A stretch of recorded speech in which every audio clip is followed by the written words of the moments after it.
Now, we've spent the fairly good amount of time within the process domain and discussing um, the impacts of process on consumer experience and the techniques that one can implement in order to establish a good foundation moving forward for the end result of having a consumer driven organization that has a great consumer experience. And the reason why we spent so much time within that process domain area of the consumer experience framework is because we want you to understand that the process domain is very foundational and it sets the tone for all of these other um, domain areas that are going to precede it.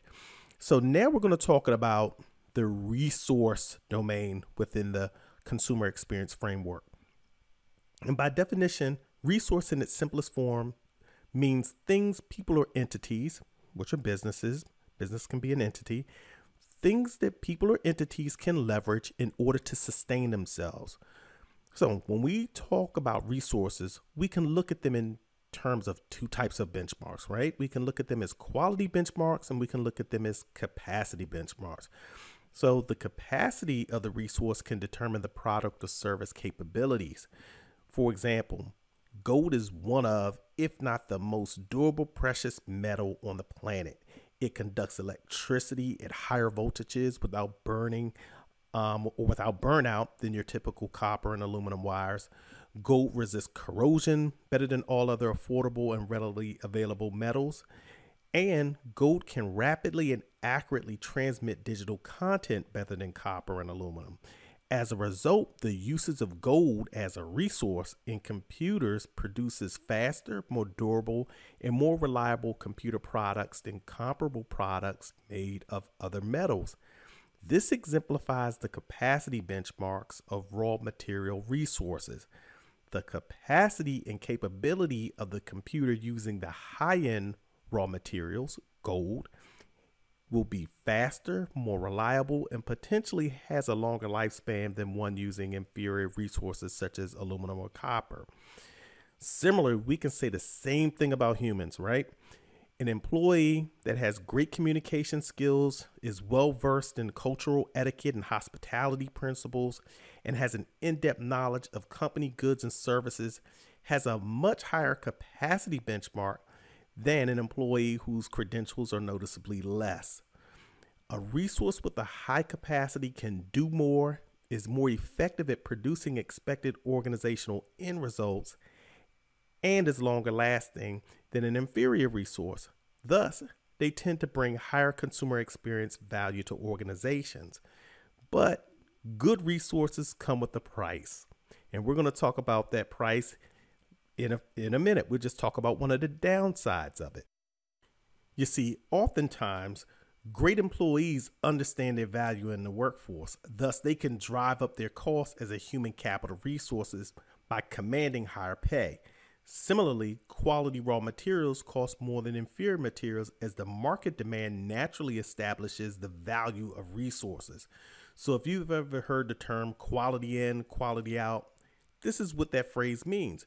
Your product or service can only be as good as the resources that you use.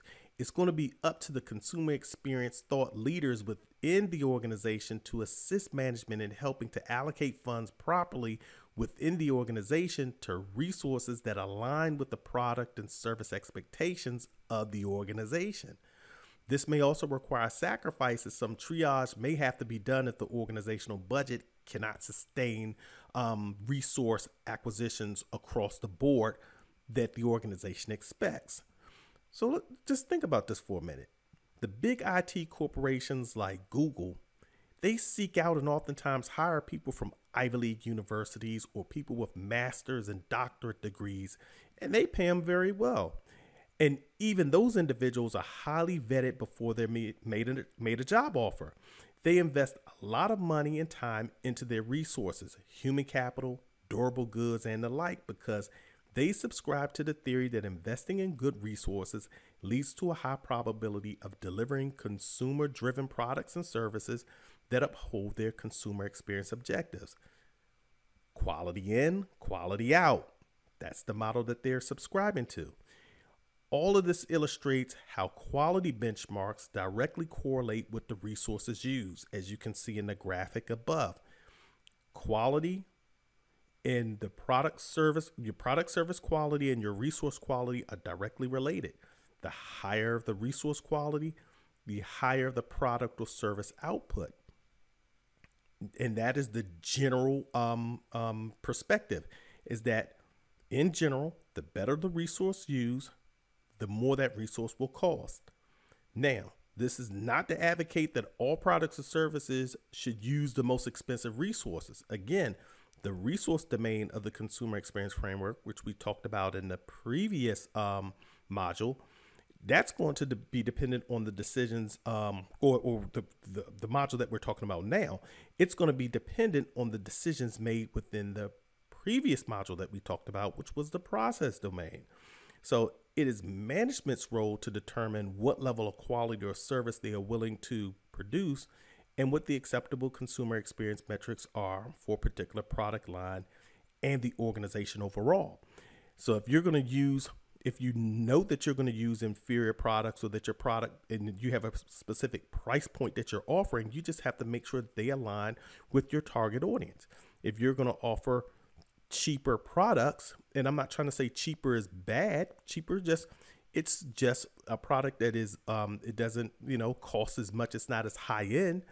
If that's your product that you're planning on putting out, you have to understand what your product is, but then you also have to right size your customer. And that's why we did the persona exercise in the process domain, because you want to make sure that your product is right sized to your consumer. If your consumer fits that in product, then you should be fine. So that's what this is pretty much about. So now when we're talking about, let's just look at the process segment's impact on resource domain. The impact of that is going to be the organizational vision sets the quality standards.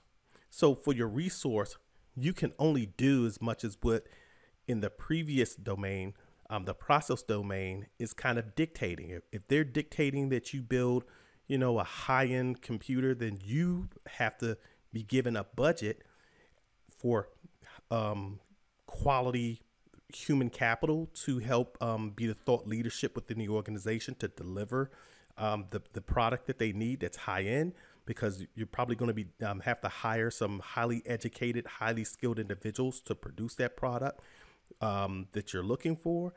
You're probably going to have to invest a lot of money in research and development. And then you're going to have to invest in the raw goods and raw materials that are high quality standards to produce that. So you're going to have all of that logistically planned out. And if the process domain is not providing the resources, the funds, in order for you to deliver, then you'll never be able to meet your standards. Secondly, the organizational willingness and ability to create a good customer experience. Your competency of your executives in the allocation of finances. That's what we're talking about. And again, going back to my previous example, if they're not willing, or if they're not competent enough to allocate the funds properly to the organization, or establishing a good culture within the organization, or hiring quality executives, then you're not going to get the quality resource, or there's a good likelihood that you're not going to get the quality resources that you need. And then finally, we're talking about identifying resources to support the customer experience process. You want to identify the product or service being offered by the company, understand the target audience of the respective product or service, understand the operational constraints of the product or service, and acquire the resources, whether that be people, materials, or technology, that best fit your organization within your budget. Again, all of this is doing is right sizing your resources to produce a product that's going to align with your target audience. And then we can also, I want to look at, again, just kind of revisit just our resource mapping exercise that we did before. If you can map out just the process within your organization, and you can assign the resources to those particular processes, it will definitely help you because as you go through and as you're developing your product or services, you can definitely see what resources or business rules align with the processes that you have within your organization. This provides traceability to particular resources and or particular rules. So if anything within your business model changes from a consumer experience perspective, you know what technology, supporting technology for that process or supporting business rules is impacted. And I think that that's something that you should definitely do. You should always map out your business processes, and then you should always tie your resources and your business rules to those processes. So that way, you know what your impacts are to your organization. And this kind of goes in with business process reengineering, because then you know what resources and what business rules are being impacted, so that you can change your operating efficiencies accordingly. And this will definitely also help you out with your consumer experience that you're trying to deliver. So in summary, the quality of resources has a direct relationship with the product or service output. And resource mapping, which we just talked about, is a good technique to use to identify resources needed to support your business needs. So that kind of ends this section within the consumer experience. We're talking about resources. So we'll go into the next domain of the consumer experience.